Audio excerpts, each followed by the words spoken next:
Welcome you to my continual series about explaining transcendental deism, and I hope you'll be able to look at this as a separate subject from that of pagan religion, and you'll be able to see that the approach might have some merit, it might not, that's entirely up to you. Alright, but the way I'm explaining this is that deism relates to the application of doubt, skepticism,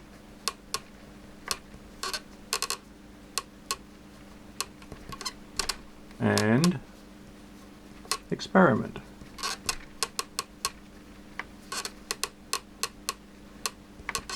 Coupled with research, to be a continuing path of development and self-education through experiment and research being your main tools to ascertain what could possibly be real. So therefore, there is a guess here that there is something, which I've drawn here as a circle there, which contains whatever is true, but which is undiscovered. And also there's the hypothesis that there's this other thing, which is called religion, which kind of like points to whatever that is, but isn't whatever that is. Okay, that's like a map, that's the territory, whatever is real here is real here. That's essentially my personal theory as to how the universe operates on a spiritual level. There's something out there, we don't really know what it is. We've had a few experiences, we developed a few opinions, but that's pretty much all we can say. But the process of finding out about whatever is here should be very similar to the process about finding out about the physical world, about human psychology, about social dynamics, about natural science, about how anything is made up in the universe. Alright, we do this through a process of discovery. Now, I'm having to explain this way because I think that there's lots of ways in which we look at life. You know, it's culturally allowed to look at life in some particular ways. And that's often with the help of the word belief. I even heard people in the atheist community saying things like, I believe this, or I don't believe that. Well, why would you even use the word belief if you're a member of the atheist community anyway?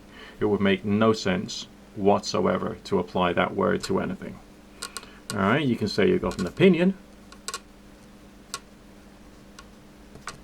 but if the opinion isn't actually based effectively upon experimentation and research, then essentially the opinion means nothing. And therefore also the belief also means nothing. So why do we use the word belief? Because it's in our culture, it's in our society. I don't like it. And I don't like the fact that people use the word belief rather a lot. Typically speaking, you can start off with your opinion, which would not be an opinion, it would be a working hypothesis.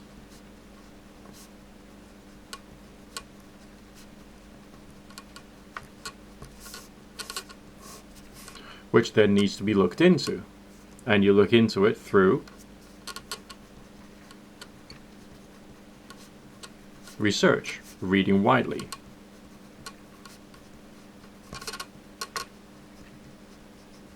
Now, reading widely does not mean to say that you go to the same sources. You go to different points of view. You look at things which you would not normally look at. You look exclusively at things which relate to the working hypothesis, no matter what that is, but is not necessarily directly connected to it, so that you can build more of an understanding as to the aspects of life or reality or nature that your working hypothesis is somehow connected to. From that, you may be able to build a baseline of understanding.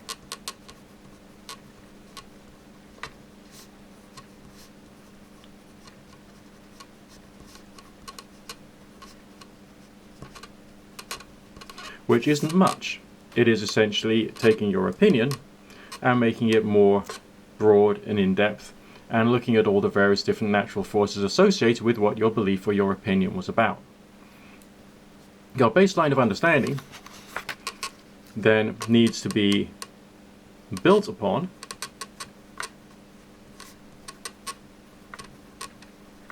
So your research phase carries on indefinitely, basically. And also to be aware that many of the things you'll be coming across in your research will be from sources which are biased, not well thought out,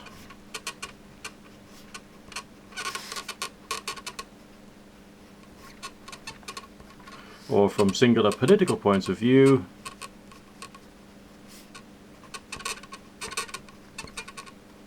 or indeed written to enhance a particular industry or spirituality or something like that.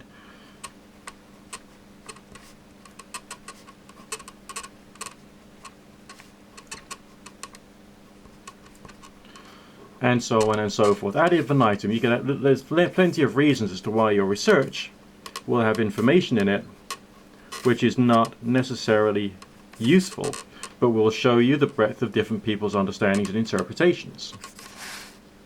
The same skepticism that I spoke of up there, you need to apply to your research as well as to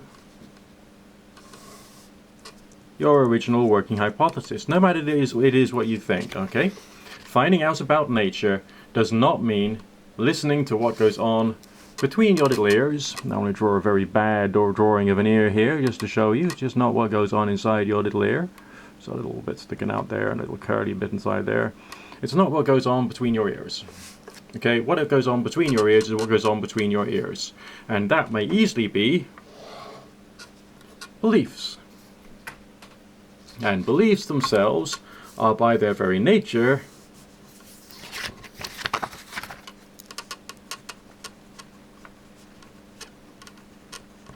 moronic, because they are not based upon breaking down reality. They are strongly held opinions, often with insufficient evidence.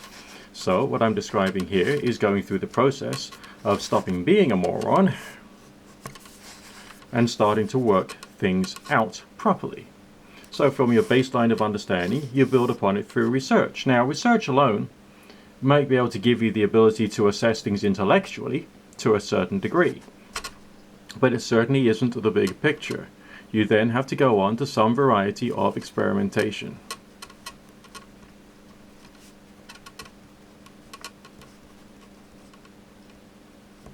But experimentation itself can have its own challenges, because if you get some variety of apparent result from it, that could easily confirm your belief, which will strengthen how much of a moron you are. But putting it to the test and developing some point of view that maybe your working hypothesis has some validity to it to a certain extent is curious. That could point your research into a new direction, that could point your reading into a new direction, and then that can actually enhance, maybe, the variety of experiments that you do.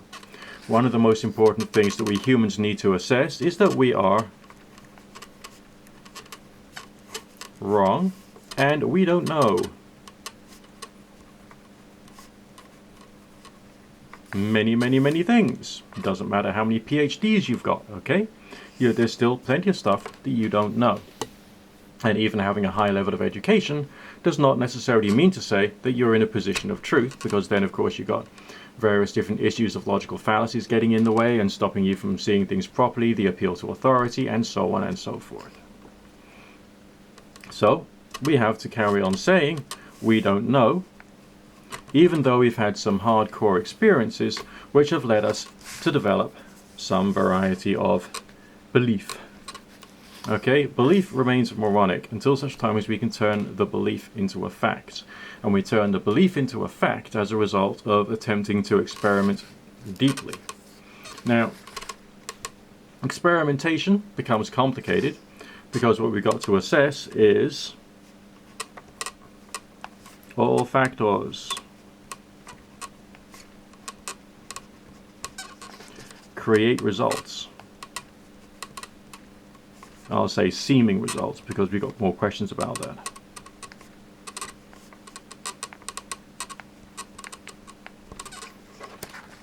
But even though we may get things that we may classify as results, there could be various different issues associated with them. Alright, I mean, let's take the example of attempting to get psychic vision.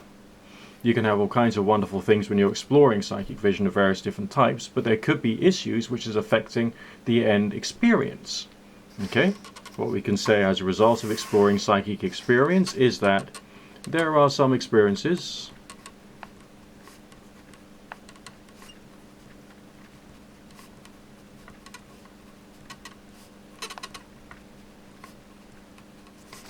that humans can have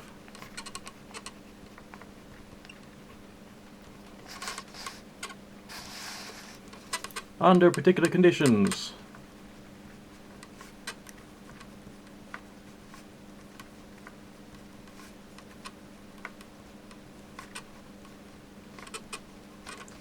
But we can't really say all that much about it, because we'd have to understand all those conditions, and indeed whether our perceptions of the experiences, and therefore the beliefs or opinions or working hypothesis that we're developing, is actually accurate.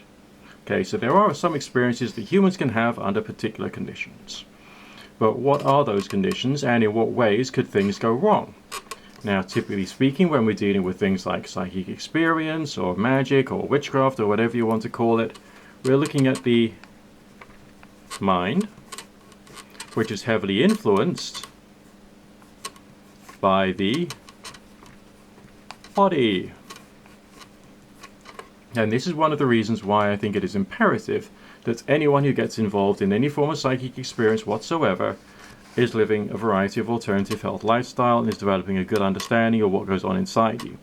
There are some emotional experiences that you might get, let's say in ritual or ceremony or during meditation, which you may assume is coming from an outside spiritual source. It is possible that that could be something in the body which is affecting your neurological structure and creating an apparent experience. So this is one of the reasons why I hate it when someone who's involved in all this stuff explains their experience and someone else says, oh, that's definitely a goddess experience, or that's definitely a this, that, and the other, or that was a demon experience.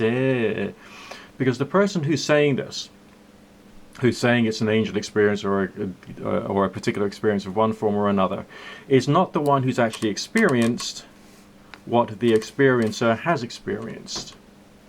So there are questions about perception, and the person who's doing the experiencing needs to have a firm understanding as to what's really going on in the mind. For that reason, I spoke about the 4 meditations earlier on, and therefore developing a good understanding through experience. Where's my piece of paper which shows that? Just a second, let me just try and find it. I really have not prepared for this one little bit. There we go. Being in mindfulness, the body scan, chakra meditation, and ascension. Because part of the process of going through this builds your, dare I say it, craft of understanding of things which can happen in the mind. Alright? But there could easily be infections that your body's dealing with, which has a psychological effect. There could be vitamin and mineral deficiencies. There could be issues with your diet, your nutrition. There could be a virus. There could be internal organs which aren't working properly at the time, creating different states of being, which can then influence stuff one way or another. So you have to build up a certain level of understanding about this thing before you're even qualified to talk about this thing, really, from an experiential, experimental point of view.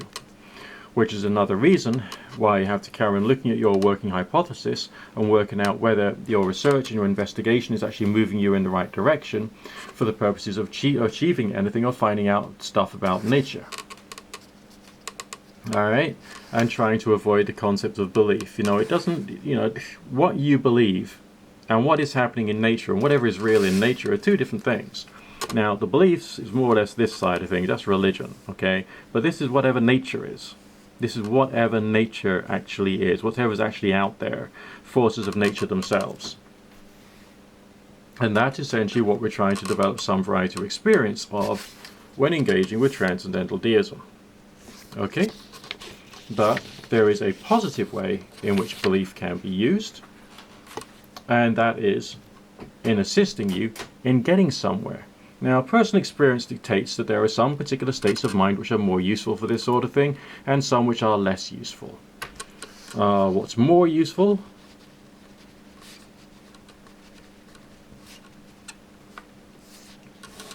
is meditative and prayerful.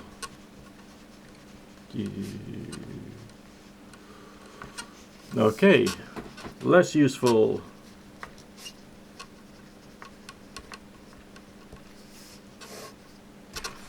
Angry, fearful, hatred, violent emotions, resentment. Basically, any state of mind which you end up in when you're in an us versus them mentality. So if your culture that you're in at the moment is stimulating you in anger, fearful, hatred, violent emotions, or resentfulness, then it's not going to assist you in developing spiritual experience. It's going to restrict you and hold you back. So maybe, moving away from some of the cultural wars and the religious wars and religious battles associated with alternative spirituality could be a good thing. And it's more useful to develop a meditative, prayerful, loving and compassionate state of mind. And compassionate.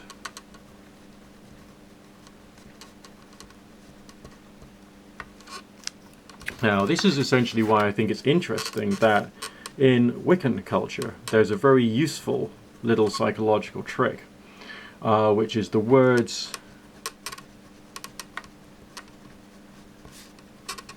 perfect love and perfect trust. Now, I know these things are said within Wiccan ceremonies. I don't think these are words which fits within public celebration. I think these are words which fit within meditation when you're attempting to reach a point whereby you can actually have some kind of intuitive positivity. So if you were to think about taking yourself through the process of the 4 meditations that I mentioned over a period of days, weeks, months, or years, okay? And then you go into meditation after having maybe cast a Wiccan circle, and meditating on that as a concept that takes you to a certain level of peacefulness. It's a delightfully irrational use of words, of course it is, but when you're engaging with your consciousness, you're using irrational ideas in a constructive way, which can then help to strengthen that particular state of mind and that particular set of attitudes in order to assist you in your work of transcendental deism and trying to get a particular form of psychic or spiritual experience. So belief in a particular setting can be useful, all right? Belief is setting dependent. When we're looking at spiritual experience and trying to get spiritual experience, okay? Not necessarily as much in the outer world. The outer world is weird, so we're not going to worry about that. Belief is setting dependent. So if you're choosing to do things like opening up your chakras and attempting to communicate with guides, then you can use some belief-based points of view, including meditations upon the ideas of perfect love and perfect trust, or indeed, if you're more Christian, then the love of God or love of Jesus, or whatever it is you prefer. But it's still the same contemplative concept, all right? Perfect love and perfect trust as a means of accessing the divine through removing from yourself other emotional, psychological issues which has been getting in the way of you reaching those points of view. But belief needs to stop the moment you're talking to people. All right, in communication,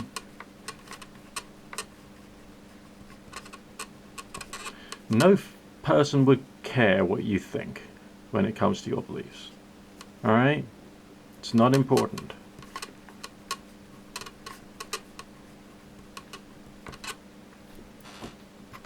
So this is when we use belief in ceremony at home alone, because essentially if you're doing your rituals with other people, you got their psychology and their issues and their challenges and their wants and their desires getting in the way, so you can't actually open up properly when you're doing proper stuff with other people. When you're doing it alone, you can enter into your state of perfect love and perfect trust. You can bring about more positive emotional states, and it will do you some good. But remember, you know, if your spiritual culture, if your religious culture is stimulating you in these things, it's moving you directly away from things which you need to be in order to attempt to have some variety of beneficial spiritual experience, which you can then use as part of your growth in understanding what could possibly be in this circle of spiritual experience, which then leads on to the great mystery of like life, the universe, and everything, and so on and so forth. And moving you away from the dogma, the culture wars, and all the infighting and outfighting and left fighting and right fighting that goes on when it comes to religion and the various different micro-cults associated with alternative spirituality. So I hope you can see that what I'm trying to encourage you to do is to apply a bit more in terms of intelligence to the process of gaining in terms of spiritual experience. We are people who don't know enough. There's plenty of things that we don't know. Whenever we develop a belief, we have to assume that that is by its very nature wrong, because a belief is wrong, no matter how strongly you hold it. All right, whatever's going on inside your mind at the time is whatever's going on inside your mind at the time. And funnily enough, okay, Mr. or Mrs. Atheist, the laws of the universe are not defined by what you believe. The laws of the universe can only be found out through reading widely, research, and experimentation. And when you've done an experiment, you also have to think about whether your experimental design was right, whether there's issues in terms of your perspective when going through the process of building your experiments, and so on and so forth. Because, you know, as Alphonse Louis Constant suggested, we can actually try and apply a certain level of scientific thought to the stuff that we do. Even though Alphonse Louis Constant got lots of things very, very wrong, he still, you know, should be encouraging us to think more about what we're doing when we're exploring the purposes of getting closer to the wonders of spiritual experience. Then after a while, you know, you develop some points of view which are stronger. After a while, you will probably end up developing some opinions about spirits,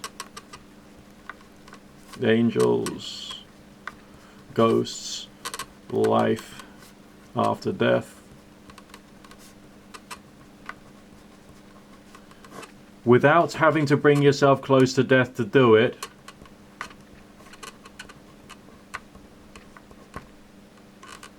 Alright, and spiritual healing energy.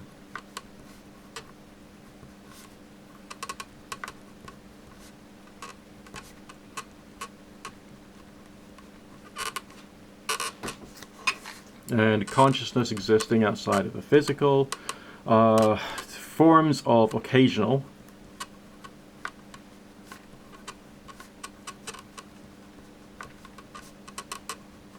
telepathy,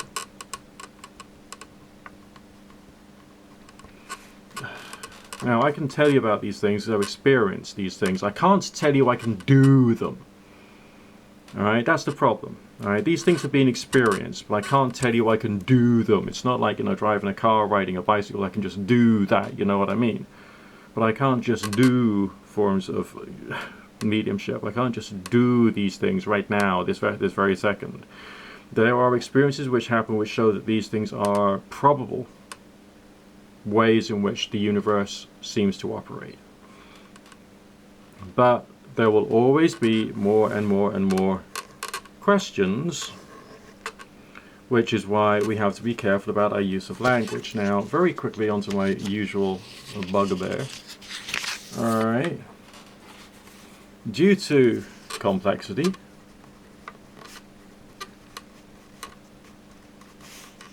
of the body and mind, and also nature, there will always be serious limitations as to what we can say with any honesty. Alright? And honesty is essential, because if we're talking about weird supernatural things, desperate people will cling onto us like a cheap suit. Alright? So we got to be very careful about how we use language, and therefore we cannot say, we cannot apply it works to anything relating to alternative health or alternative spirituality, because that means that there is a result which is specific, time-bound, measurable, reliable and repeatable.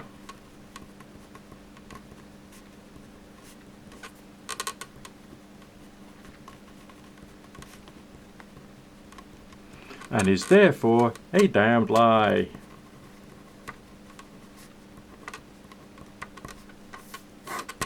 Okay? So you're not going to say that anymore with any luck. Speak to you again soon with the next delightful video.